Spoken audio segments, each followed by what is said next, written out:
What's happening, guys? Welcome to the Dynasty WarZone, the People's Dynasty podcast. On today's show, we're going to do some mock drafting. And when I say we, I don't mean my normal co-host, the man of the hour, and the man with the power. We have the new guy, the new guy, the hottest name in fantasy content right now. You can catch him on, I don't know, the Sonic Truth Dynasty podcast. You can catch him on his YouTube channel, The Best Ball Barbecue. He's my buddy that I made in Michigan during the NFL draft. I just call him Tyler. His name, Tyler Knaeble. You can follow him on X at PPR Tyler. Tyler, man, welcome back, and thank you for bailing me out. What an awesome intro that was. I don't take compliments very well, but I appreciate you calling me the hottest name in fantasy, which is 100% not true, but I appreciate it in the meantime. And thank you for having me on. It's like when you DM me, it's like, it's a no-brainer. I'm going to come on every time. It's my second time on the program. Super stoked to do some mock drafting again. That's what we did last time. We're now doing a little startup action instead of a rookie draft. So I'm excited to talk some non-rookies with you. Well, when I call you the fastest rising star in fantasy content, it's really ribbon on the square. Like, I'm teasing you a little bit, but I mean it sincerely. I mean, in the last month, your channel, The Best Ball Barbecue, and I know we're getting close, and I forgot my prop. You know, like Carrot Top, you go to Vegas, you see Carrot Top, you got prop comedy. He's got like a trunk full of shit, like, you know, random props. I had a prop. My son has a shiesty. For those of you that don't know what a shiesty is, it's a ski mask. Just throw it in the Googles. Even you older fellas or ladies, just throw a shiesty in Google, hit images. You'll see what I'm talking about. Now, Tyler has his own YouTube channel. It's called The Best Ball Barbecue. You do mock drafts, right? It's primarily mock drafts of the best ball variety. Yeah, so it's real drafts. It's real drafts. I do, like, obviously all. Yeah, it's not drafts. Mocks. We're doing mocks tonight. That's real drafts for real cash. Exactly, real drafts for real cash, and we are drafting a ton of teams, and we're hopefully gonna win a ton of cash this season. It's like, you know, it's to the point where, like, I gotta do some weekly winners, because, like, otherwise I'm just gonna be like bag watching all of, like, the 2024 teams I've drafted, because you don't really get to see if you won any of those until, you know, week 17, like late, like early January. You can see if you want anything. That's why you gotta do some weekly winners in there too, where it's like you could wake up on Sundays like, you know what, today could be the day that I win 20K, and like, that's awesome. So Underdog's definitely my platform of choice. That is what we're drafting on every single day. We had a consecutive live stream streak going for a while. It ended on Saturday. Unfortunately, it was at 80 streams in a row, 80 days in a row. So now we're live right before this, and that was day number 2. So the streak ended, unfortunately, but we're going to build a new streak, and it's probably going to get to whatever the start of the season is. Is kind of what we're aiming for now. Well, a couple of things about his YouTube channel. You can just go to YouTube. It's PPR Tyler. I'm looking right at it. You can also go to his X handle at PPR Tyler. There's a link, takes you right there. Ladies and gentlemen, that is the freest way. I made that word up years ago. That is the freest way to help him out. Subscribe to his channel. I know how many people from PlayerProfiler watch. Subscribe to his channel, because if he gets 1,000, and he's 239 away as of the recording of this show, if he gets 1,000 by week 1, so we got 6 weeks to get this done, he gets 1,000, I'm going to show up on that show. We're going to do a live draft together, and I'm doing the entire thing in a shiesty. Who doesn't want to see that? Who doesn't want to see that for free? Yeah. I would literally, if it was something like that much fun, and like you know, like if Joe Rogan, and I'm not Joe Rogan, but if Joe Rogan made that offer, and I was like, all I got to do is subscribe to the YouTube channel, I don't have to crack open my wallet or nothing, dude, I will rock the whole show in a shiesty and a ball cap. And that's how we want to support Tyler. Tyler's a great guy. He does great content. And like I said, it's the freest way to help him out. I see how many of you are watching. If all of you actually about 70% right this second, if the 70% of you would just go subscribe, done, locked in, shiesty, we're going to run it. But we're going to run some mock drafts. But real quick, part of the reason why I call you the fastest rising young person is congratulations. You're now like the intermittent host on the Sonic Truth Dynasty podcast. It's literally been Nate Liss, Alan Seslowski, and now you. Now you, man, that is huge. That is one of the most tenured, old school, and highest quality Dynasty podcast out there. Pretty surreal, right? It was crazy when that, when like they just like Theo just texted me one day. It's like, hey, do you want to like be the host? Because like Alan can't make it. He's got some like other stuff going on. Like he actually got a promotion. So congrats to Alan on that. And he's like, do you want to hop on? I was like, of course I'm going to say yes. I literally like called my boss at my real job. I was like, hey, can I work tomorrow? I was supposed to have Thursday off and the podcast was Wednesday. I was like, we just switch days on that? Because I got to make this podcast. So it was really fun to do. It was kind of like it kind of felt like, you're obviously a baseball coach, so I'm sure you, the loyal listeners of the show know. It kind of felt like you're in the minors, you're raking a little bit, you're kind of making a name for yourself. Going on the Sonic Truth as like the host was like that majors moment. I was trying not to be Jackson Holiday and go, over my first 19. That was kind of my goal of that.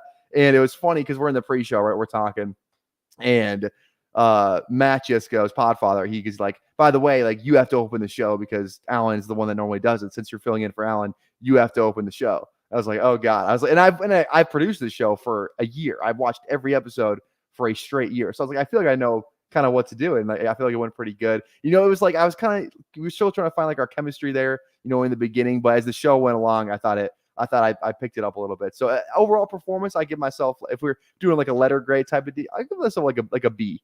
Give myself a nice B. I was watching a little bit of that show live because I saw your face because Player Profiler retweeted it, and I was just flipping through Twitter because you guys typically record around lunchtime. So I was on lunch, I was out getting my steps in, and I saw it. I was like, oh, what's up with Tyler? And I listened, and I was like, good for him, man. This way, when you subscribe to his YouTube channel and you listen to him on the Sonic Truth, you'll be able in the future, to say, hey, I've been listening to Tyler since July of 24. I've been on this train for a long time. But we're going to jump into the body of the show. But real quick, you mentioned Underdog, so let's talk about our friends at Underdog. This episode is made possible by Underdog Fantasy, and Underdog Fantasy is the leader in best ball. When you go to join an Underdog Fantasy best ball draft, it fills very quickly, especially now. It's Best Ball Mania season, baby. Best Ball Mania 5. I can't believe they're at Best Ball Mania 5 already. $15 million in prizes. They're giving out $15 million with $1.5 million to first. Playing in best ball leagues makes you better. It helps train you on player value and strategy. And Underdog offers a lot more than just best ball contests. They offer pick'ems. My new favorite, the golf pick'ems, baseball pick'ems going on throughout the off season. Hit the pick'ems, back to best ball, hit the pick'ems. So use promo code Underworld. Promo code Underworld gets you a 50% deposit bonus up to $250. So they've increased the maximum deposit bonus. It was $100. Now it's up to $125. When you get the Underdog app, use promo code Underworld and go draft your ass off. Now, Tyler, you are the embodiment of go draft your ass off. How many drafts have you done? You mentioned 80 days in a row, but how many total Underdog drafts do you have in so far? So if you want to include the pre-draft stuff, if we want to include, we got to include all of it. The number's the number. The number's the number. So I actually, when I went on the game plan with Manny Cuum, I total up the number because it was in the show sheet. That was around, I think it was almost at 5. It was almost at 400, I think. So I'm probably close to 5 right now. Or dude, 450 to 5. Those are not rookie numbers. That's amazing. You have drafted your ass off, and we're getting ready to do a draft. So the premise of tonight's show. So I wanted to do a mock draft. I wanted to do it with Jerry. This week's not on Jerry. This week's on me because I had to go take my wife to a concert last night. Husband duties. Who schedules a concert on Sunday nights? First of all, but that being said, we're going to do a 1-round Superflex mock draft because if we just did a now I love Superflex. You a Superflex guy? Yo, 100%. I love the Dynasty. Obviously, Superflex is the preferred format for me, but I love the Underdog Superflex so much. Like I'm like the only one that likes it, I think, because those contests do not fill as fast as the single quarterback stuff. But redraft, I love Superflex. I just love Superflex as a concept. It's just another like wrinkle in it that makes it more fun to play.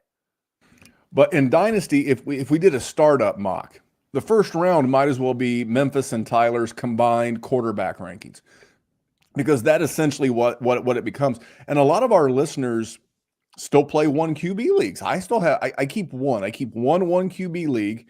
I don't know if I would do another 1 QB startup, but that is still a chosen style of Dynasty. We want to recognize that discipline of Dynasty, and we're going to do Superflex. We're going to take our second break, and then we're going to come back and we're going to do one QB. Does that work for you? Works perfect for me. I'm in like two. I am still in two single quarterback dynasty leagues, and I actually one just transitioned to Superflex. So that was an interesting experience where it's the same league. We just transitioned to Superflex from a single quarterback league, which was kind of a fun process where like everyone was not happy. Like no one could it wasn't fair for everyone, but it was something that needed to be done for the league. But it was a fun experience. Once you guys complete that, you've just given me the thought of your next return appearance here in the Dynasty Warzone. We'll do that as a topic with you. We'll invite you back on, and we'll do, we'll share your experiences of converting your one QB league to a Superflex, how long it took, what rules you put in place, all of those type things, and then we can talk about things that we would want to do. So I think that might be a great way to help out the listeners. I think that's really cool that you guys are transitioning. You can't make everybody happy. Very, very, very, very rarely. Now, before we start this Superflex mock, is there any draft strategies that you like to implement pre-draft, during the draft? Is it a startup? Are you a productive struggle? Are you a win now? Do you just take it as the draft flows? What are your general, bullet points, cliff notes, startup strategies? I don't think I've ever gone into a startup with the idea of like, I'm going to do this build. Like I'm going to do a productive struggle. I'm going to do a win now. It's not really how I roll. It doesn't matter what draft I'm doing. It could be, redraft, dynasty, baseball, but I don't care. I'm going to take what the draft gives to me. I'm going to see kind of what everyone else does, and I'll exploit value when it's there. So that's kind of like the number one thing I always like to do. And then I'll go from there, right? Like, and I kind of like to try, and especially like a dynasty startup, I try my best to keep it as, like I would say fluid as possible. Like draft some, younger guys that are good, obviously. So you can still do, a win now team with those guys. And then if the win now team doesn't work, you still have like, 3 building blocks on your team where like, you're not like, you're not going out there and like your quarterbacks aren't, like Kirk, like Rodgers. Aaron Rodgers, yeah, the same name I had. Exactly. So it's like, I try and stay as like Stafford.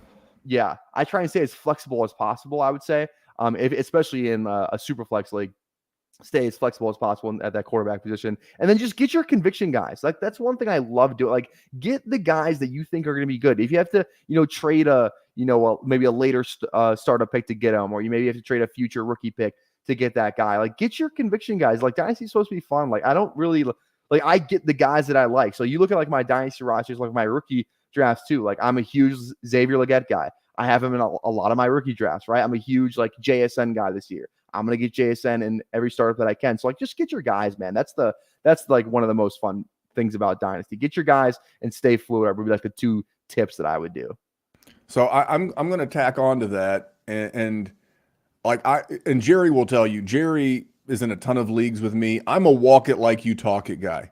Like if I tell you guys, like if we do a guys that I'm trying to acquire or trade targets or whatever, or guys I'm fading, I am literally fading them in my leagues. I'm literally acquiring them in my leagues. I'm following my own recipe, if you will. For me, my big thing, I have a couple of startup, drafting things that I do. Number one, I never go into anything with the intent on losing. And that's what productive struggle is. It's like, you know what? I'm going to lose this entire year.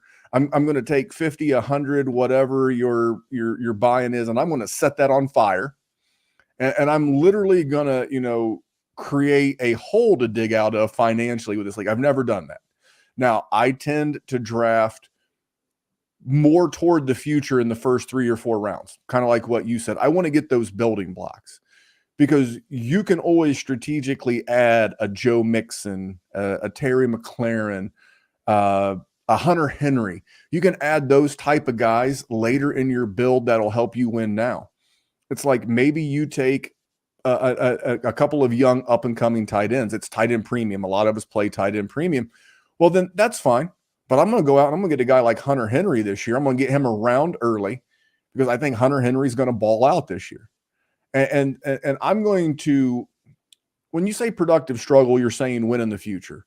I'm going to win in the future with my first 3 or 4 rounds, and then I'm going to start winning now in those middle to end rounds. That's where you can find pockets of value to be able to compete right away. My other one I shared with you on the patron only portion of the podcast that we recorded before 9 o'clock. And don't ask me why, because everything at Player Profiler is superior.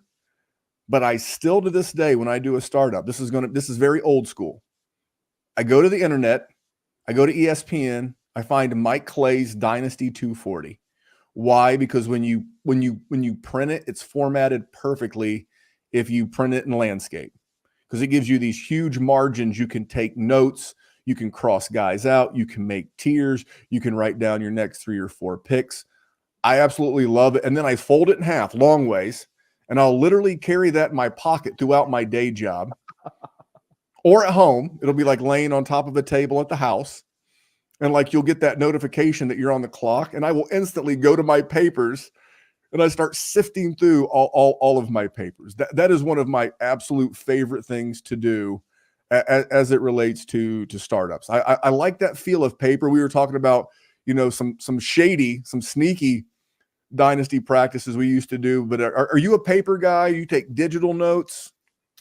So yeah, I like paper. I think it depends what kind of draft I'm doing. If I'm just doing a dynasty like startup, I don't have because you said you like the paper because you have the age exact on the exact age of when the season starts for the player. So I'm not as into it as you are, but I'm just getting this vision in my mind of you just pulling out this piece of paper, like you get that sleeper like ding, and you're just like, okay, who do we got here? It's 100% like that. Like I don't wear glasses, but I'm like Milton from Office Space. I'm flipping through papers and I'm like getting out my highlighter and I'm like crossing out names, and it's a whole to do, but it's like anything I go into, I prepare for. I wouldn't go into a test in school and not have studied for it.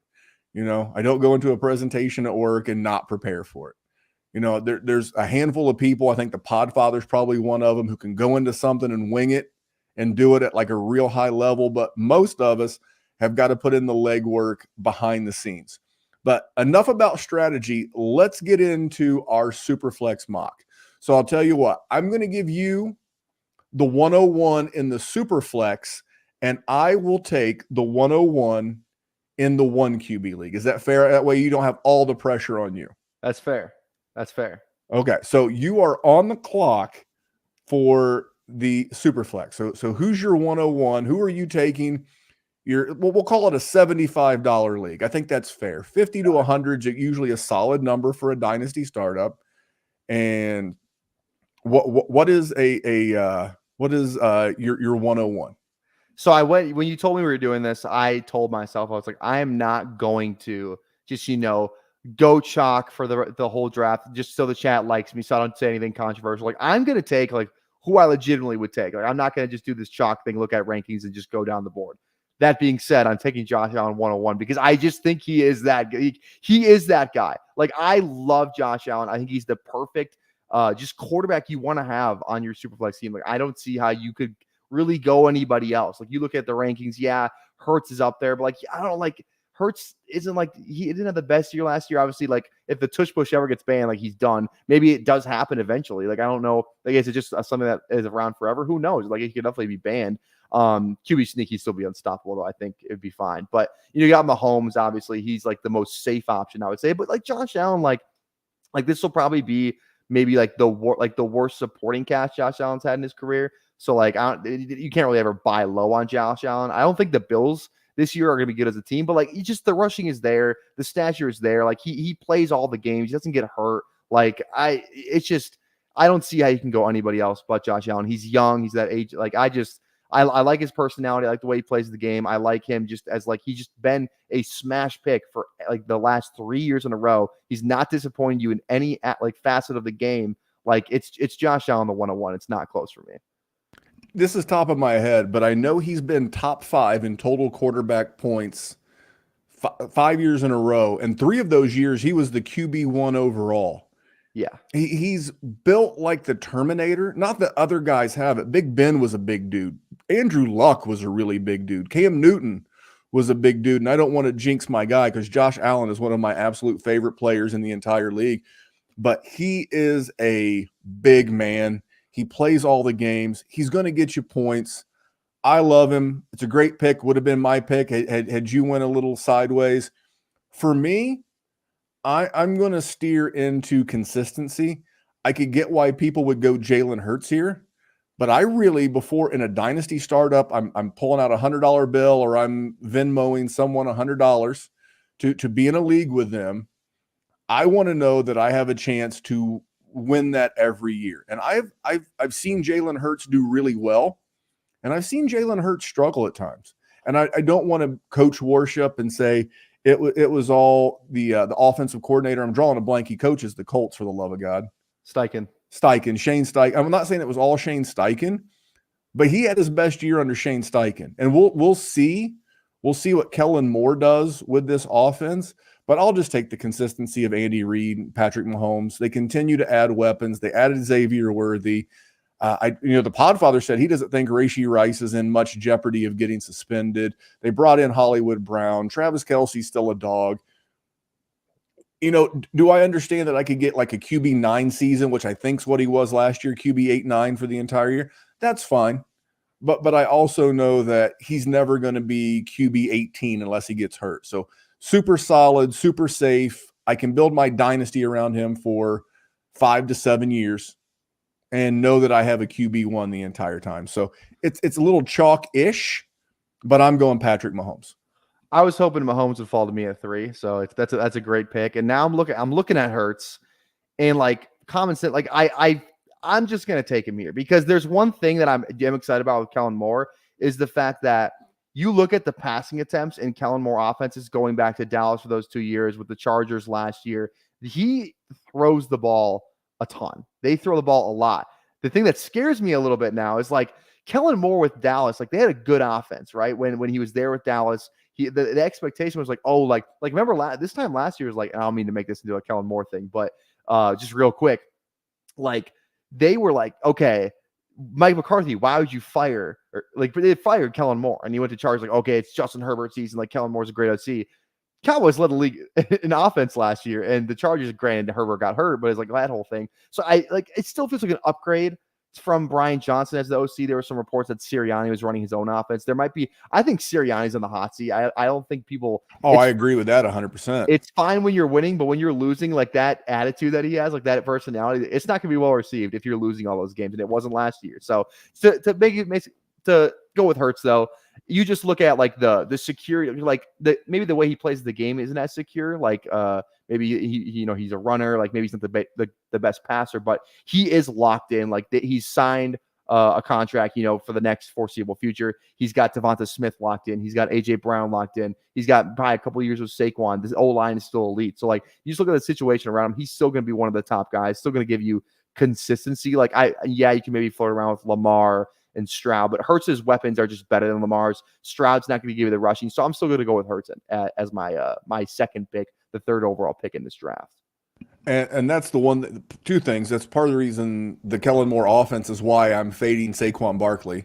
That and 15 rushing touchdowns for Jalen Hurts. But that's why I like Kellen Moore. It's like if there's someone who can bring that passing game aspect back to him to the degree that he had with Shane Steichen, I think Kellen Moore could do that. Going to be a fascinating offense. But speaking of Indy and Shane Steichen, I'm torn between two guys. And as a Colts fan, it hurts me to say this, but I'm going to take CJ Stroud. And I believe that, and we'll table talk because, he's going to go at some point. I could see taking Anthony Richardson this high, but I can't see taking Lamar. And the reason why I'm taking Stroud over Richardson is the injury factor. Richardson only played 4 games, and of those 4 games, he left all 4 of them at some point with a different injury. There was like an ankle, there was a concussion, it was something every single game until he got the season ender. I don't think I have to worry about that with CJ Stroud. We see Nick Caserio, the GM. You can see him investing into this offense. Stephon Diggs, obviously Tank Dell, re-signing Nico Collins. And the fact that he's on a rookie contract will allow them for a while to continue to put an offensive line around him. They brought in Joe Mixon to help the offense. And I like what the OC did. So for me, it was close, but I'll take the perceived health upside of CJ Stroud at 4. Okay, there we go. If you told me, okay, I'm between two guys now too. If you told me Joe Burrow's wrist was 100% healthy, I would take him right now. We just don't know. You think it's fine. Like Jamar's being drafted high, T. Higgins is being drafted high. Joe Burrow's pretty much being drafted where he was last year. Like he's being like, at least from a redraft perspective, it's looking like he's fine. Like I would take him here 100%, kind of because he just feels like the Mahomes, safe factor. He's always gonna have a ton of weapons. One of the best quarterbacks in the league when he's healthy. I can't say for certainty that the wrist is going to be fine. It sounds like it might be bad from some of the reports. I don't know. I'm more hopeful, so I'm gonna stay clear of Joe Burrow. I'm looking at Richardson. I don't like the fact it's a high upside pick because we've seen what it is on a given week. I'm gonna go with Lamar Jackson. We're gonna go with Lamar Jackson. He's what makes that team run. He has 2 MVPs. Last year's MVP wasn't as good of a fantasy performance as his first MVP in 2019, I believe that was. That was a crazy year where he had 4,000 passing yards, he had 40 passing touchdowns or something like that too. Something crazy in that first MVP year for Lamar. But I like the way that Monken's kind of opened up this offense more from a play calling perspective. Obviously, it's Zay Flowers now. We'll see if Bateman ever figures it out. I don't know if you saw the news today, is whatever. But Mark Andrews, kind of getting a little over to the apex there. We'll see how that. It's still a good old line. The Ravens are just a good organization. I trust the organization. I trust Lamar Jackson. He gives you that rushing upside too. Didn't get hurt at all last year, which is a plus after a couple of years of, maybe some injury scare there, whereas is he an injury prone player? He put that to rest last year. I'm going to go Lamar with my third pick here. And Lamar was definitely in that tier along with Anthony Richardson and CJ Stroud. What I like is that in this Monken offense, he ran, but it felt like he ran more strategically. Now, this is going to sound dumb. He only rushed for 821 yards last year, but it never felt like he was in the danger that cost him 4 to 5 games the 2 years before that, where his knee was getting banged up. I will say I like the fact that he threw for almost 3,700 yards, and you mentioned it, 24 passing touchdowns. Solid across the board. He's still going to run strategically. He had 5 rushing touchdowns last year. These are all good numbers. I do think that the additional passing yardage and additional passing touchdowns will help offset some of the rushing that I think they want to take off of him and give more of that to Derrick Henry. I think that's fair. I'll go AR-15. I'll go with, I guess it's technically AR-5. AR-15 is a completely different thing. His arm's like an AR-15, but I'll go Anthony Richardson. I'll chase the upside here. I will say in a dynasty, this goes back to strategy. I like, and Jalen Hurts would fit this, and Lamar doesn't anymore, but he kind of used to. I don't mind having a riskier guy because of the way he plays. He's injuries much more of an option for him. So with a guy like this is super flex. We're not going to get to round 2, round 3, round 4, but this is the kind of guy where I would stack him with someone very safe later on. Maybe I try to stack him with a Goff or a Dak. And Dak's had his own injury issues. So, but we know that Anthony Richardson with Shane Steichen, and Shane Steichen not only built an amazing offense for, we already said, Jalen Hurts, who's very comparable to how Richardson should play. He built an offense for Gardner Minshew and almost got the Colts to the playoffs. Damn them in that missed pass in the flat. He had a career year with Justin Herbert. This guy, Shane Steichen, will create an offense that will make him very successful. So I'm going to bank on the coach. I'm going to bank on the skills. He's a super young guy, and I don't think he has to get it all done with his arm. A lot of upside. He could finish as QB1. So again, my only caveat is I would stack him later with a safer QB like a Goff. But outside of that, man, I'm all in on AR-5. Fair enough. The upside you can't ignore, right? It's just we have to see it for a full season. So I'm with you there. My next pick, 4th pick for me, I'm going to go Burrow. Like I said, if I knew for a fact the wrist was healthy, I would take him over Stroud. I would take him over Lamar. I would take him over all these guys. I have Burrow that high. I think he's in that tier. It's kind of the thing where like he was in that tier last year, and just because he got hurt, like now he just like is in this, different tier with like Kyler Murray. I love Kyler Murray, but Joe Burrow is a quarterback I'd much rather have on my team. And like if we're just comparing him to Stroud real quick, like Stroud finishes the QB 10 in average points per game last year. And that's if I'm being nice and I don't include Joe Flacco, where like he was number 10 in average points per game in 2023. And yes, he's getting Stephon Diggs, but that only might be a 1-year rental. It sounds like the way that his contract is up, he might go somewhere else next year. He's in that rookie deal. So, it will allow him to get, probably more help in there for Houston. They seem to be pretty aggressive in, making moves and helping out Stroud. They want to capitalize on this rookie contract window as much as they can. But I'm just going to go Burrow, man. When he's healthy, he runs a lot more than people really realize. Like he's actually really good runner. He kind of averages around I feel like when he doesn't have an injury, like last year at the calf, he didn't run as much. But after that, like you kind of saw him, these are like 30-yard, like 40-yard rushing games from Joe Burrow. Like he's a legit runner when he wants to take off and run. So I'm going to go Burrow. I cannot get over it. Like I just think he's one of the best quarterbacks in the league. Like I think he's a top 3 quarterback in the league when he's playing, when he's healthy. So I'm going to go Joe Burrow.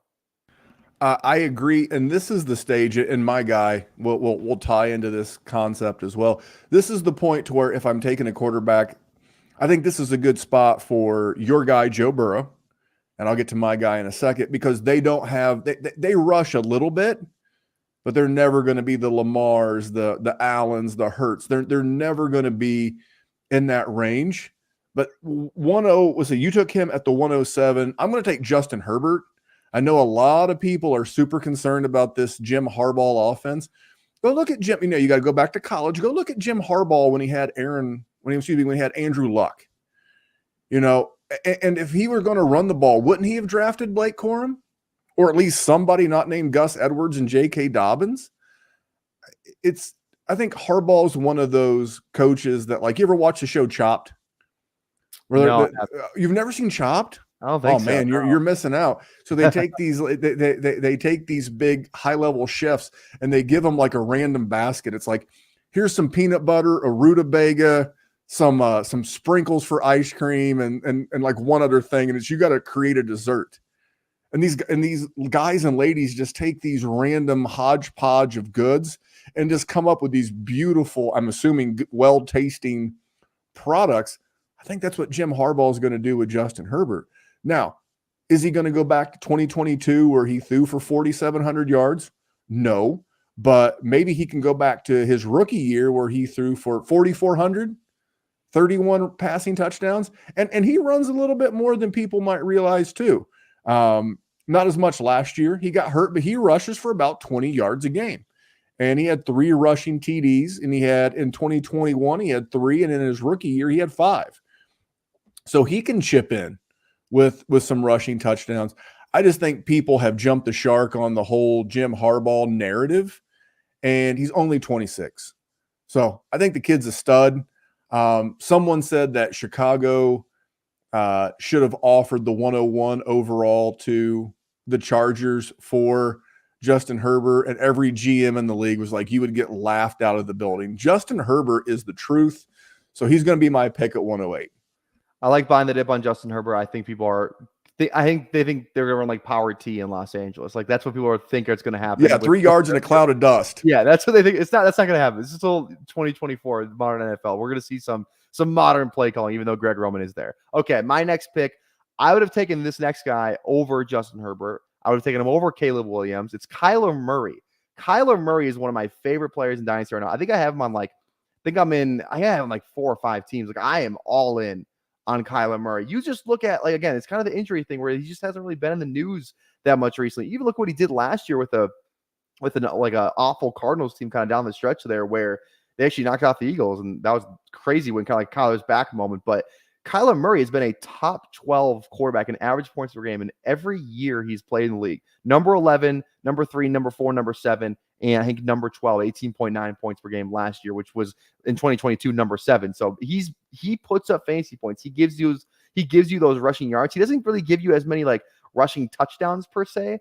Like he's not like he's not going to have like a Josh Allen Jalen Hurts, like 12, 15 plus rushing touchdown season, because he doesn't like get those, those 1 yard, those Philly shoves and all of that. So he's not that kind of player, but he's going to give you a ton of rushing yards. He's now has Marvin Harrison attached to him. I feel really good about Michael Wilson. I just feel better about the offense overall than what we saw last season. And last season, like I said, it just feels like if he stays healthy, like he's pretty much locked in to a top 12 fantasy finish. We've seen it. It's a 5-year sample size. It's a pretty good sample size for Kyler Murray. So I'm taking him over Caleb. I'm taking him over Herbert slightly, even though I do like Herbert. But Kyler Murray's my guy. He's one of those conviction guys for me. I love Kyler Murray. Yeah, we've hit the point to where he was the last of my first round dynasty startup quarterbacks. The rest of the guys on the list, I know we've still got Caleb. I know a lot of people are going to want to take Caleb. That's great.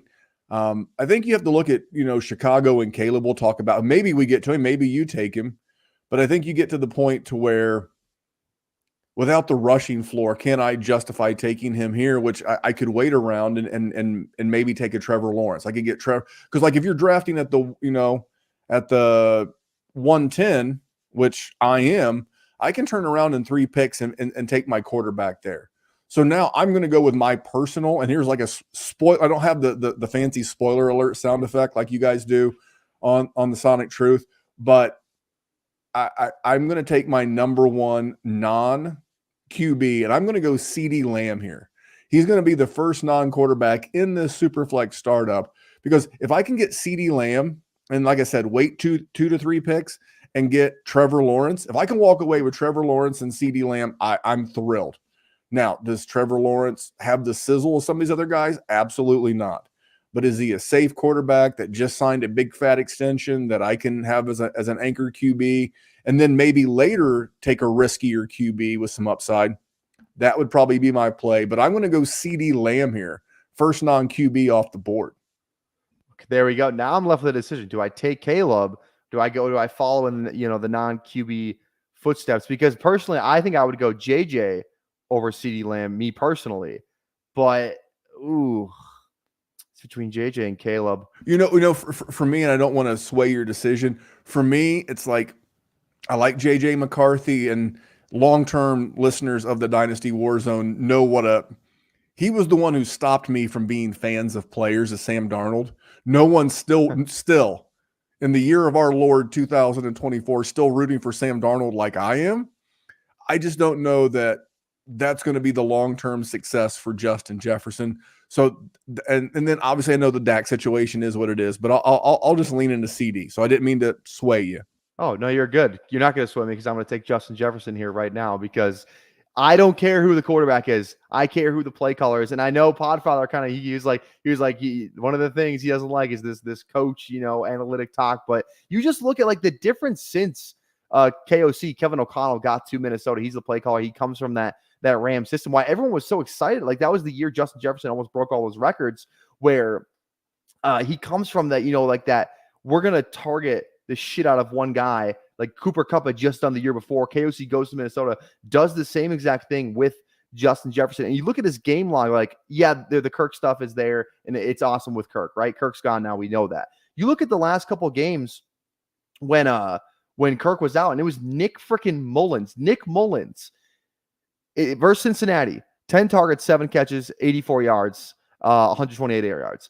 Versus Detroit, 10 targets, 6 catches, a touchdown, and 141 yards. Versus Green Bay, a little down. He still had 10 targets, 4 in the red zone, 5 catches for 59 yards. And then against Detroit again, 14 targets, 12 catches, a touchdown, 192 yards. Like, that's Nick Mullins. They aired the ball out with Nick Mullins. I think JJ now, I know I remember being at the draft house with you, and you were skeptical about how many times JJ was going to throw the ball, considering he didn't do it that much in Michigan. But they're not going to I don't think you draft a game manager at 11 with the plan of, okay, no, you're going to give him he's a 25 attempt guy. Like, he's a game manager. Like, I don't think you do that at 11. Like, they want to see that he's probably going to be like, you draft him to be a franchise guy if you're going to take him as a 4th quarterback in the draft. So I'm fine. They're going to figure it out. KOC is going to target the hell out of this guy.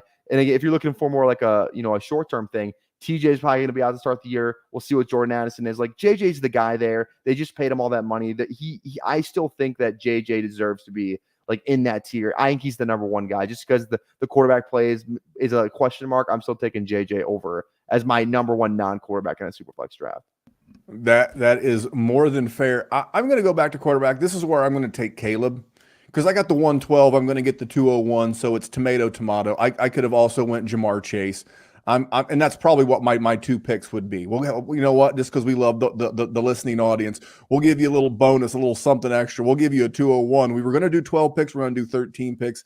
I'd go Caleb and Jamar Chase here.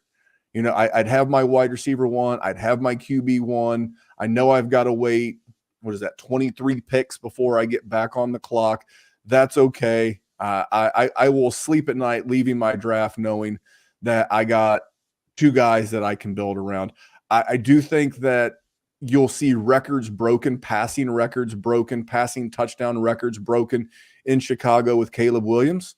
The only knock that I personally have on Caleb Williams is that he plays in Chicago.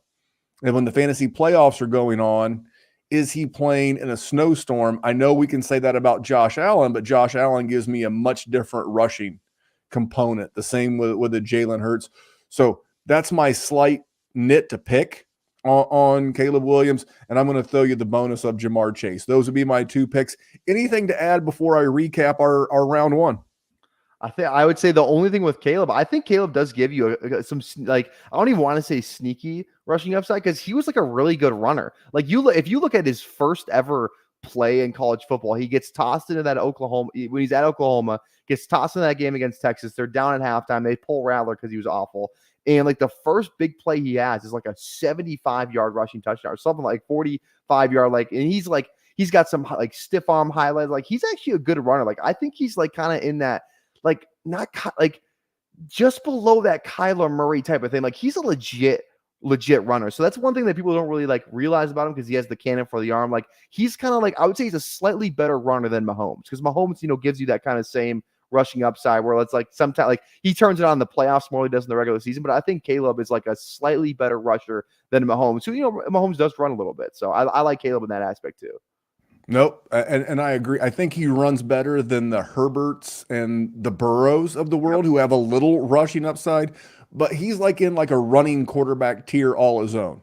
Mm-hmm. He's not quite Lamar Jackson or Josh Allen or Jalen Hurts, but he's better than Joe Burrow and Justin Herbert. And that's to be determined in the NFL. I'll recap this real quick. 101, we went Josh Allen. 102, Patrick Mahomes. 103, Jalen Hurts. 104, CJ Stroud. 105, Lamar Jackson. 106, Anthony Richardson. 107, Joe Burrow. 108, Justin Herbert. 109, Kyler Murray. 110, CeeDee Lamb. 111, Justin Jefferson. 112, Caleb Williams. And we'll throw in the bonus 201 would have been Jamar Chase had I actually had to hit that button. And I'm going to hit another button that has a little something to do with something that both Tyler and I are very proud of. Hey, it's the Podfather of great news. The draft kit is live. It is world famous. Why? Because it is the best resource for winning fantasy football championships that exists. There are rankings and cheat sheets for every format you can imagine. We have projections both at the team level and the player level. And wherever you are, you can click on a player, open them up, and see in-depth written analysis about what to expect in fantasy football from that player this year.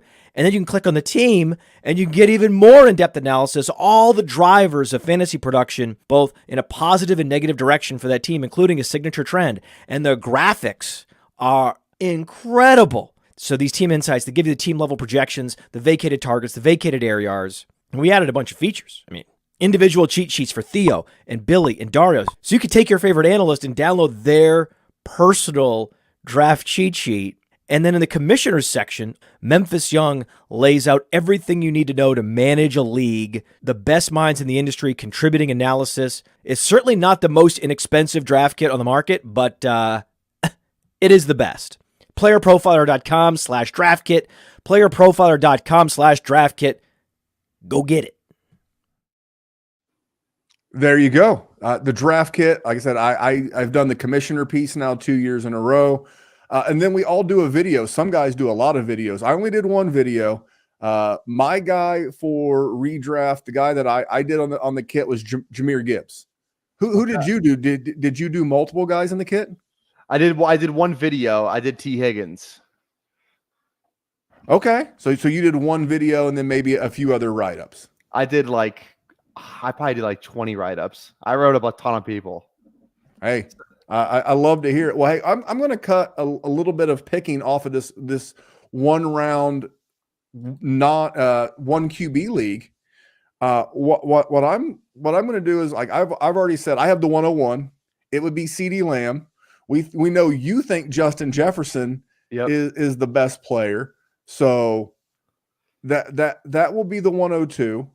I already said I would have picked Jamar Chase at the 103. So technically, you're on the clock at 104, and I'm going to share something from the chat after you make this pick. So who's on the board for you at 104? I'll tell you who I would have taken at the 103. I'll take him at the 104 is Bijan Robinson. I'm going to take, and again, maybe it depends on what kind of league. Maybe if it's 4 receivers, 2 running backs, and maybe I take a receiver there. But Bijan Robinson, and again, I will caution the chat. I am a diehard Falcons fan, so there is a little bit of Homer ism in this pick.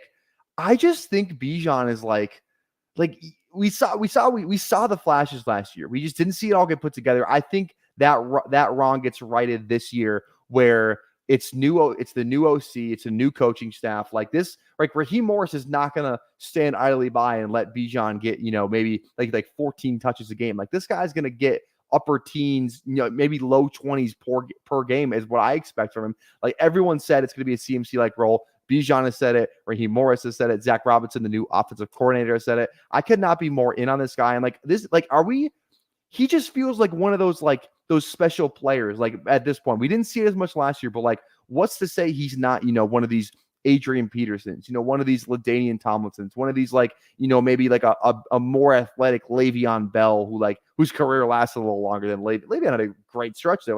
He just feels like one of those guys. That we're drafting him to be one of those guys. He's entering literally the prime of his career. I don't see how Bijan fails. And maybe that's, I don't want to jinx him, knock on wood, but I don't see how he fails. He just feels, it's a running back position, but he's one of those built different guys. I'm sure of it. I'm going to take him above. I'd take him above Jamar, but I'll take him at 4 in this mock draft.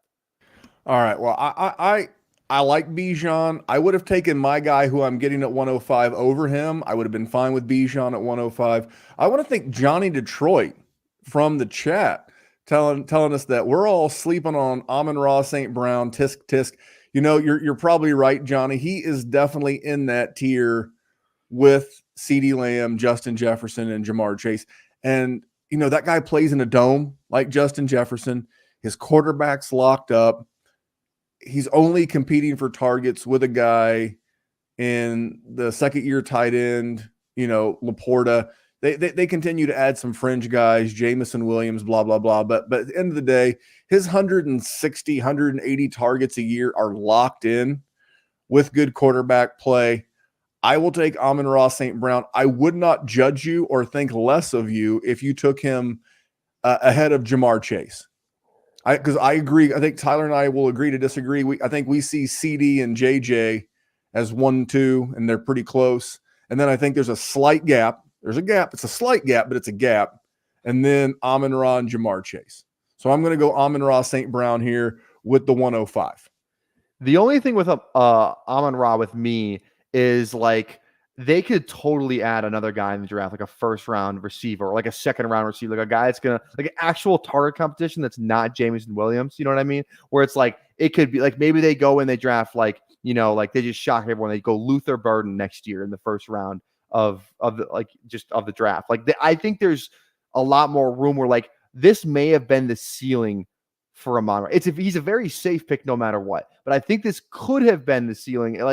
He had 1,500 yards last year, 10 touchdowns. He averaged 20 points per game, 190, almost damn near 120 catches.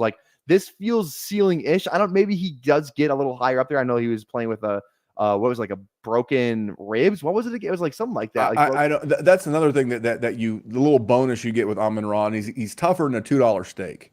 Yeah. So he's going to be out there playing unless there's something really wrong. I'm dying to know, who are you taking at 106? Because I know who I want, but okay. I'm curious to see who you take. I don't think I'm going to take who you want. Again, this is one of those things where like I'm not going to go off ADP. I'm going to get the guy that I want, who I'm drafting all the time. The quarterback play scares me a little bit. Oh man, if Rodgers plays for the next 3 years, 2 years, I'm going to go Garrett Wilson. We play Dynasty in 2 to 3 year windows. I'm going to go Garrett Wilson.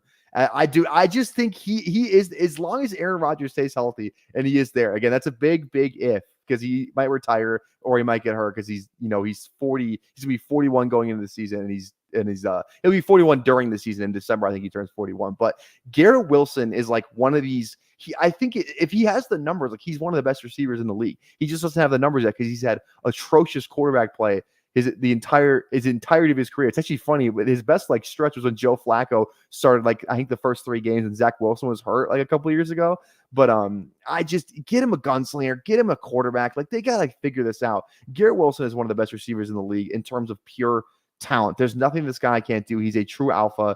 He is what makes that team go. Yes, Breece Hall is there too. I thought about him there too, but Garrett Wilson is a conviction guy for me. He is right after that Bijan tier for me. Yes, I'm looking at Gibbs. I know I'm thinking that's who you want. Going back to Detroit here maybe, but I'm going Garrett Wilson. He's a conviction guy for me. I will not stop drafting him. Yeah, you first of all, I agree. I do not mind Garrett Wilson. He was my pick this time last year to break in where Amon-Ra St. Brown is now, in that Chase, CD, Justin Jefferson range. He was my pick last year to make that leap because he had Aaron Rodgers, and there's still room. You read my mail. We were playing poker. You read my hand blind. I'm going Jahmyr Gibbs. And if I didn't think you would take him with the next pick, I probably would have went one more, like from a strategy standpoint. But if I'm on the actual clock and I get the 106 because I don't get the 108 like I will in this mock draft, I'm taking Jahmyr Gibbs. And again, you can buy the draft kit. You can see why I like Gibbs for this year. The reason why I like Gibbs is if you're looking for a guy who could play the Christian McCaffrey role for a team, it would be Jahmyr Gibbs. And look at the longevity of guys like that. Obviously CMC's going to year 8, 9, whatever that is. Just got paid, got an extension. But there's other examples too. There's Alvin Kamara, who plays and I think that's his comp on PlayerProfiler. So give me a guy, because with running backs, the danger, even a really stud like Bijan, is the longevity. Because I remember when people were drafting Todd Gurley super high, that didn't work out super well. But if there's a guy whose playing style at running back makes me feel comfortable taking him in the first, it's Jahmyr Gibbs. So I'm going to go Jahmyr Gibbs and pass it to you for the 108. Yeah, and good job reading my mail.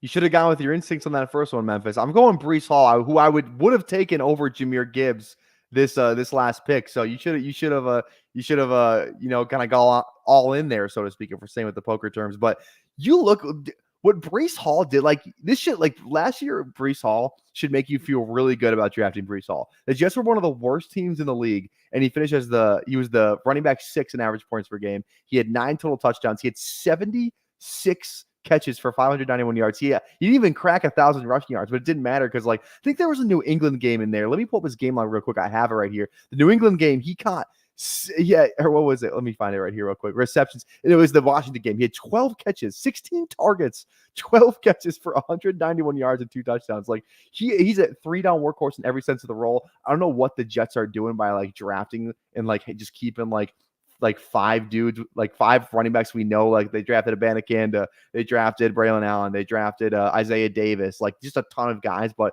none of those guys are Breece Hall. Breece Hall is Breece Hall. I think he is a bell cow in every sense of the role. I love Breece Hall. They brought those guys in to wash Breece Hall's cars, which is super nice of them, by the way.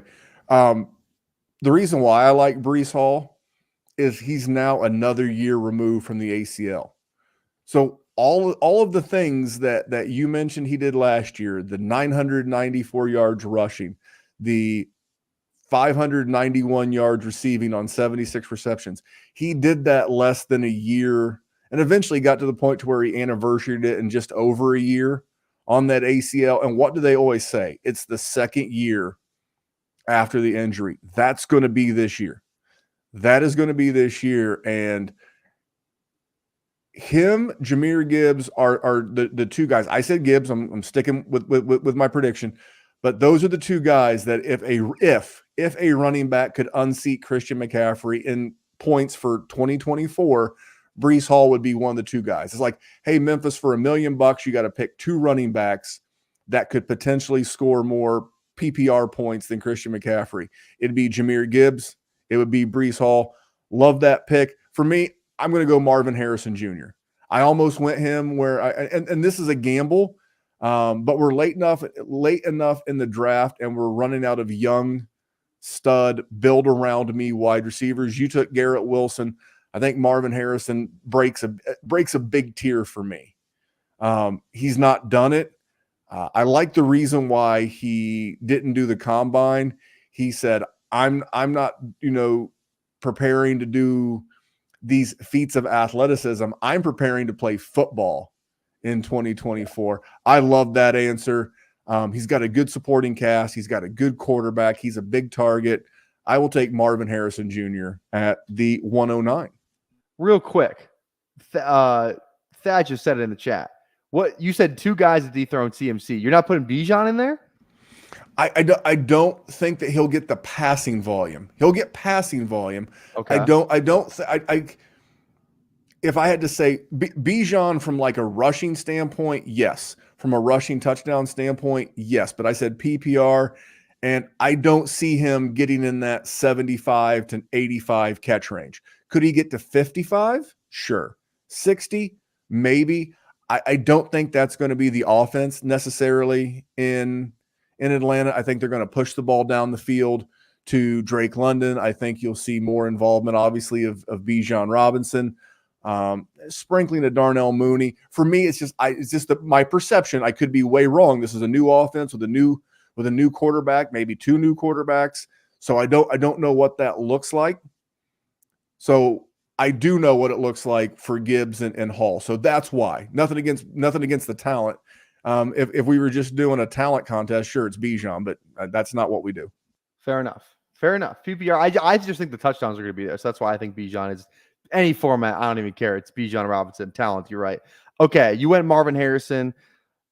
I was thinking, if I get the choice between Marvin or Neighbors, I was thinking I might go Neighbors. Like, I think Marvin is laying in the better spot, but pre-draft, I thought Neighbors is like the better receiver. I think Neighbors has more upside than Marvin Harrison from a prospect perspective, where like he just has those traits where like I think Marvin Harrison's the most NFL ready wide receiver in the class, and probably past couple of years one of the most NFL ready wide receivers we've ever seen.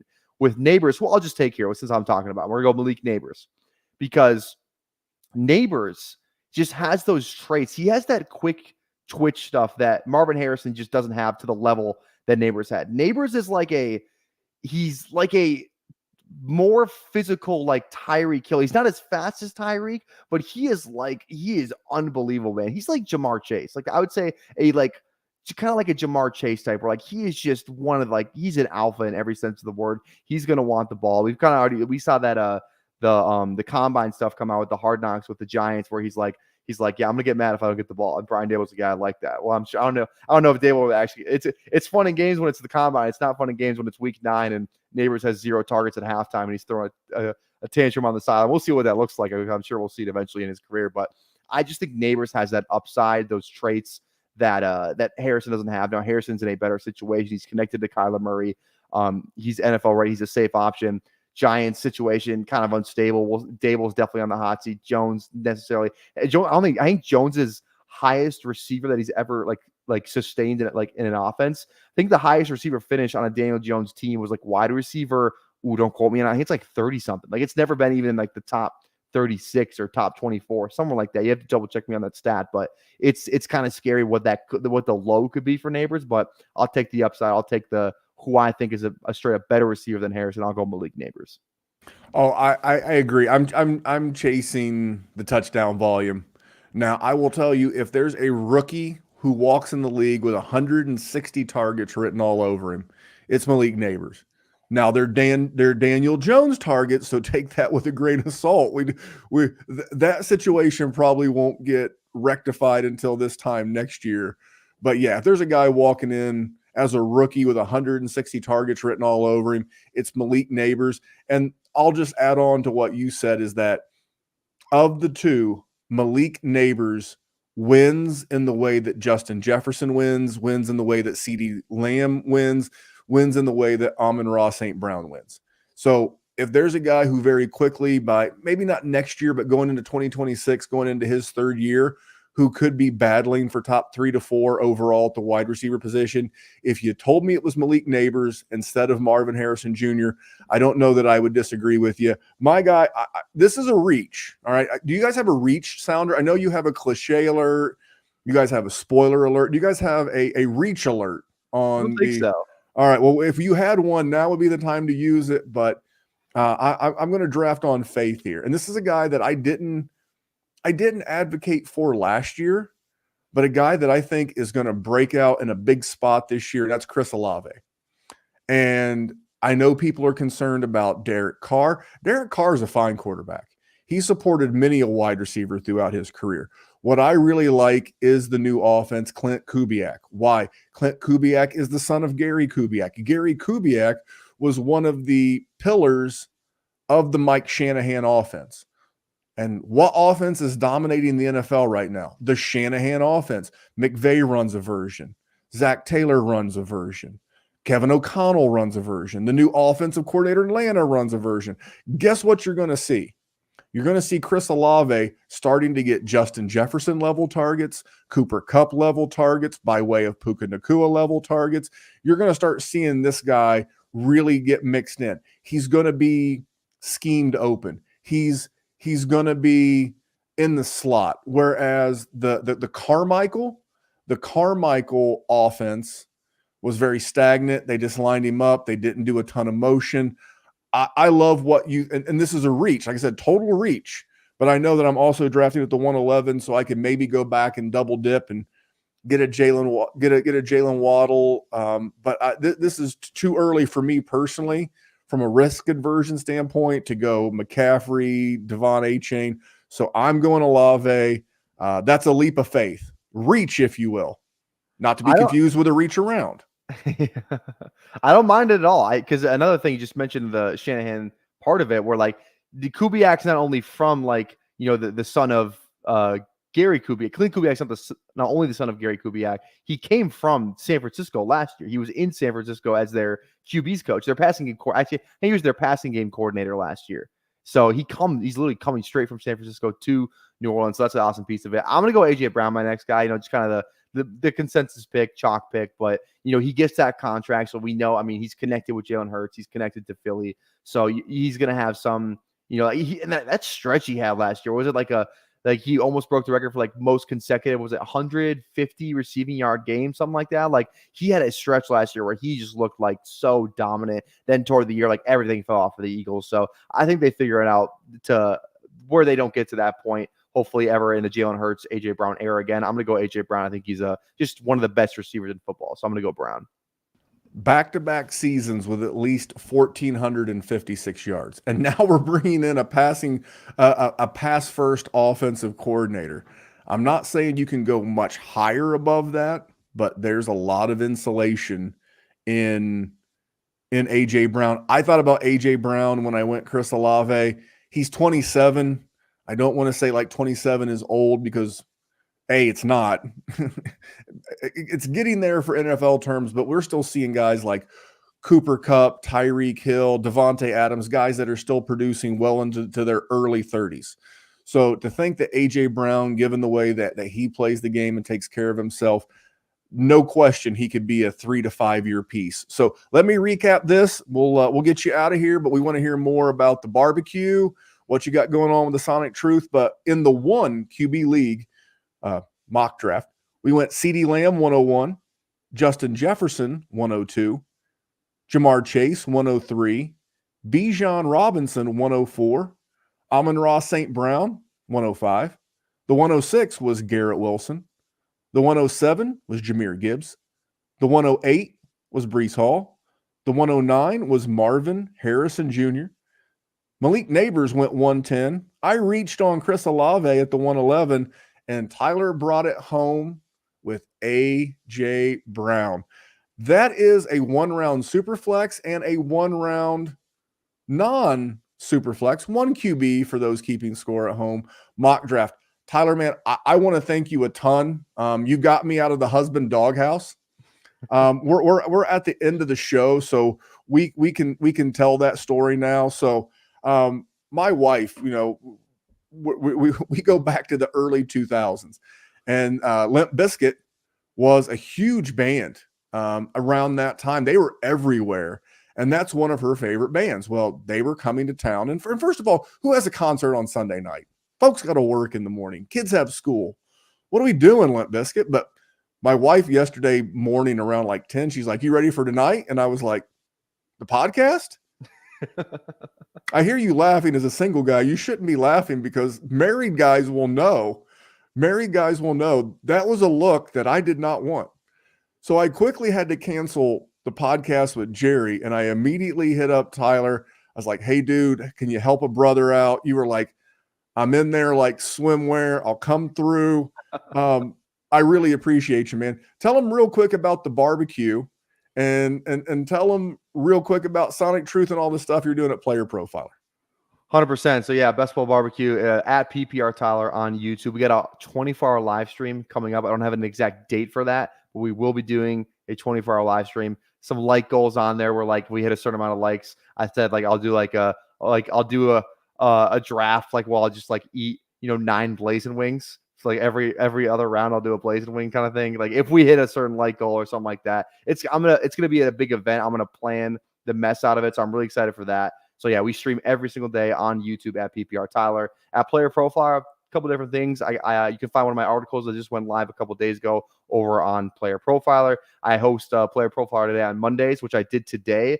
And we after the Sonic Truth high of riding that, I followed it up with a great performance. My next Player Profiler performance was today, Player Profiler today. I was muted for 8 minutes while doing the show. So I mean, it was a great way to follow up a fun performance on the Sonic Truth by being muted for 8 minutes on Player Profiler today. So go check that out if you want to go see me rant for 8 minutes to the ether. We did figure it out. We did finish the show, but not my finest moment. And then also doing some TikTok stuff. Obviously, the news desk with Bradley Stoller, that's been awesome too. So yeah, go subscribe to Player Profiler News. Go subscribe to PPR Tyler and follow me on Twitter at PPR Tyler. I would classify myself as a fun follow on Twitter for those who are curious. I would agree, and you are one of the many people behind the Player Profiler X handle. You do a great job as part of that team. And remember, we're trying to get the FF barbecue. It's PPR Tyler, but his main show is the barbecue.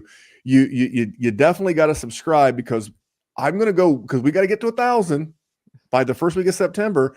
I'm going to see if I can get a grill, and I'm going to rock a shiesty.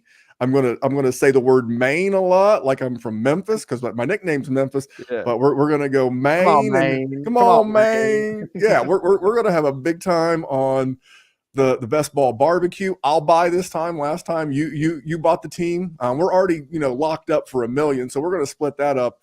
Sometime around mid-January. But we'll do another one. And Tyler's a great guy, and support him and what he's doing. Tyler, man, I can't thank you enough. Thank you so much for having me. Anytime. All right, man. Well, let's get everybody out of here. Thank you to the chat. The chat was lit tonight, man. It was all night long. I can see how many people were watching in the chat. I'm not sure this is a record. It feels like a record, but thank you for the love. On behalf of Tyler, I am Memphis. And remember, here at the Dynasty WarZone, we're just trying to make the world a better place for fantasy football. I'll be back here next week, maybe with Jerry. Thanks, guys. Have a good week. Hey, I want to take a moment to thank you for tuning in. It's important to me that all of our media be free. This is only possible because of you allowing a true independent sports media enterprise to thrive unlike any other in the business. So please subscribe to the All In Package to continue to make all of this possible, to ensure that all of our stats, information, data, content is available to you, especially you, the people that get the site and get the show.